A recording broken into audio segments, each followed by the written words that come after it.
Terima kasih, saya Cynthia Rompas masih menemani Anda di Kompas Petang. Saudara, seluruh fraksi di Komisi 1 DPR RI sepakat membawa RUU TNI ke rapat paripurna untuk disahkan. Langkah ini dilakukan di tengah munculnya penolakan dari akademisi dan masyarakat sipil terhadap revisi Undang-Undang TNI. Seluruh fraksi di Komisi 1 DPR RI sepakat membawa RUU TNI dibawa ke rapat paripurna untuk disahkan. Kesepakatan ini diambil dalam rapat pleno RUU TNI antara Komisi 1 DPR dan pemerintah. Langkah ini dilakukan di tengah adanya penolakan dari publik terhadap revisi Undang-Undang TNI. Sekali lagi kami minta persetujuan yang terhormat Bapak Ibu anggota Komisi 1 DPR RI dan pemerintah, apakah RUU tentang perubahan atas Undang-Undang Nomor 34 Tahun 2004 tentang TNI dapat kita setujui untuk selanjutnya dibawa ke pembicaraan tingkat 2 pada rapat paripurna DPR RI untuk disetujui menjadi undang-undang? Terima kasih.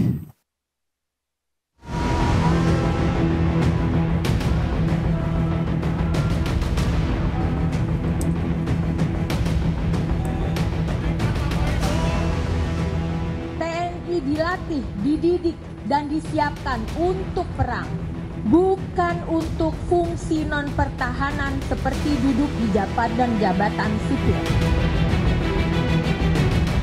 Berkenaan misalnya dengan isu penugasan, jangan itu kemudian dimaknai sebagai fungsi ABRI, tidak.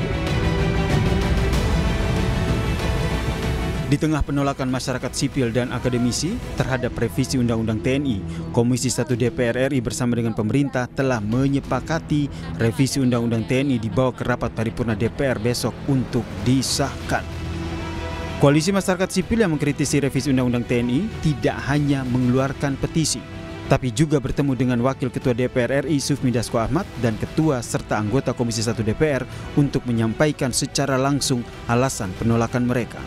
Direktur Amnesty International Indonesia, Usman Hamid menyebut, salah satu catatan yang disampaikan ke DPR ialah memastikan tugas dan fungsi TNI tetap berada di bidang pertahanan.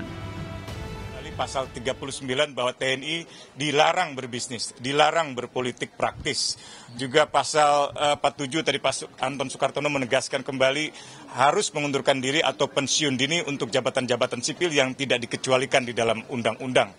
Tadi juga ditekankan kembali oleh Pak Dasko dalam akhir pertemuan bahwa kita sama-sama setuju untuk mencegah kembalinya dui fungsi militer melalui Undang-Undang TNI dan tegaknya supremasi sipil. Sementara itu, Wakil Ketua DPR Sufmi Dasko Ahmad menyatakan pertemuan ini bersifat membangun. Ia yakin DPR dan juga koalisi masyarakat sipil memiliki kesepahaman yang sama dalam fungsi dan tugas TNI. Masyarakat sipil, pertemuan tadi berjalan dengan hangat, lancar, diskusi dan dialog yang membangun dan ada kesepahaman dari kedua belah pihak. Insya Allah saya pikir ada titik temu. Kami memberikan penjelasan juga sekaligus juga mengakomodir karena dari kemarin sebenarnya ini diskusinya juga sudah intens. Demikian. Revisi Undang-Undang TNI Nomor 34 Tahun 2004 tentang Tentara Nasional Indonesia diusulkan masuk ke Prolegnas Prioritas 2025 setelah muncul surat Presiden pada 13 Februari 2025 lalu. Selain mengatur soal penambahan usia dinas keprajuritan, RUU TNI juga mengatur perubahan jumlah jabatan sipil yang diemban prajurit aktif. Dan lewat pembahasan yang maraton sepanjang pekan ini, termasuk di salah satu hotel di Jakarta, DPR besok akan membawa revisi Undang-Undang TNI dalam rapat paripurna. Tim Liputan, Kompas TV.